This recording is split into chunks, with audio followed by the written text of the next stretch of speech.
Ya masalah pasti ada lah, semua orang ngerasain. Gue kadang juga suka ngerasa Allah baik banget gitu sama gue, kayak hidup gue tuh sebenarnya yang diidam-idamkan orang gitu. Dari panjang gue hidup, gue ngerasa hidup gue selalu baik-baik aja, karena mungkin gue adalah orang yang nggak begitu ambil pusing sama apa yang terjadi sama diri gue gitu. Cuman yang kayaknya menurut gue mental gue cukup kena itu ya ketika gue jadi juara stand up justru. Ini agak aneh nih, ketika gue jadi juara stand up tuh, jadi gue juara stand up, gue bahagia malam itu, gue seneng banget, orang tua gue meluk gue, teman-teman gue semuanya bangga sama gue. Tapi after itu gue ngerasain banyak orang yang akhirnya kayak pelan-pelan mulai lu nggak juara Gen, lu sebenarnya bukan juara yang sebenarnya. Itu tuh gue selalu bingung gitu sama titel gue juara, karena setelah itu tuh banyak orang-orang yang meragukan gue gitu, banyak orang yang kayak bilang Regen gak layak jadi juara, Regen juara yang gagal segala macam. Dan banyak orang-orang kayak yang ngeledekin gue, kayak ngebecandain gue. Cuman sebenarnya gue tuh kena mental gitu, kayak anjing iya ya, kenapa gue dijuarain kalau misalkan gue diperlakukan seperti ini. Waktu itu gue berpikir seperti itu gitu. Sering banget kayak netizen itu suka mentionin gue ketika yang juara 2 atau juara 3 lagi kerja, gue di rumah aja, ngekos di kosan aja gitu, gue nggak ngapa-ngapain, suka dibanding-bandingin kayak begitu sama orang gitu. Sampai yang gue kepikiran apa mobil gue daftarin mobil hadiah. Waktu itu dapat mobil hadiah, pengen gue daftarin jadi taksi online juga. Kayaknya gue emang harus realistis deh. Gue sampai sempet ngelarin kuliah, gue pengen cari kerja yang bener, pengen keluar dari dunia stand up. Kayak gue dikucilkan sih, itu sih yang bikin gue mental gue cukup kena waktu itu tuh. Semua orang, maksudnya teman-teman sendiri juga seperti itu. Orang-orang dari mana-mana tuh selalu menganggap gue juara yang gagal gitu. 2 tahun gue ngerasain seperti itu tuh. Dengan semua yang gue punya tuh gue nggak bisa memonitor perkembangan anak gue. Sampai sekarang tuh anak gue yang pertama mengalami yang namanya speech delay. Ngelawak gini menghibur orang, gue nggak tahu nih perkembangan anak gue gitu. Ya gue nggak bisa nyalahin istri gue, orang yang ada di rumah gitu, karena ini tumbuh kembang anak tuh tanggung jawab berdua gitu.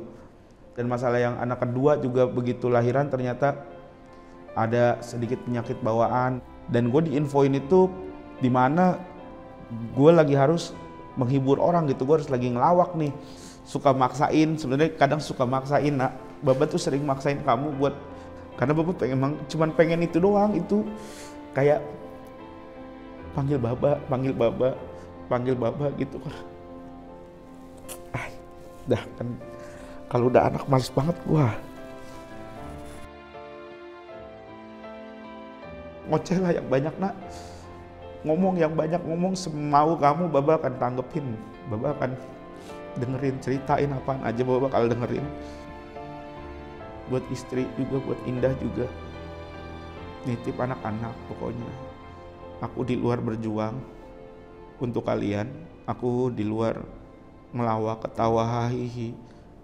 Aku menuhin semua tuntutan orang-orang untuk pura-pura menjadi cowok seperti ini, cowok seperti itu. Ya itu semua cuman tuntutan orang-orang aja. Aku sayang banget sama kamu dan aku nitip anak-anak kita. Caranya gue bangkit waktu itu ya udah gue aminin aja. Gue dunia komedi, gue stand up komedi, gue yang punya kekuatan ketika gue punya keresahan gue jadiin materi stand up gitu. Dan akhirnya semua omongan orang yang bilang gue nggak lucu segala macam itu gue terima, gue telan baik-baik, terus gue jadiin, gue olah jadi materi stand up gitu. Sampai akhirnya gue bisa tampil waktu itu di 2017 Suci 7, gue inget banget itu. Dan gue stand up di situ pecah banget. Itu sih yang akhirnya jadi titik balik gue gitu.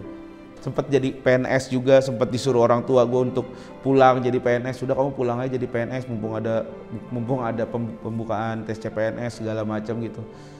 Gue masih mencoba untuk, yang jadi penasaran gue tuh, gue juara yang sebenarnya atau bukan gitu. Gue pengen ngebungkam orang-orang ini dengan gue kasih komedi gue yang bener-bener gitu.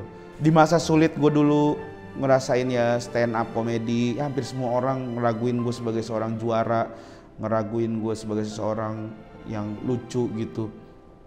Gue masih tetap semangat untuk stand up komedi karena gue mencapai titik terang itu gitu. Sampai akhirnya gue bisa ngebales semua omongan orang itu dengan gue aminkan semua bulian mereka terhadap gue jadiin materi, gue bikin mereka ketawa dari bulian-bulian mereka terhadap gue gitu.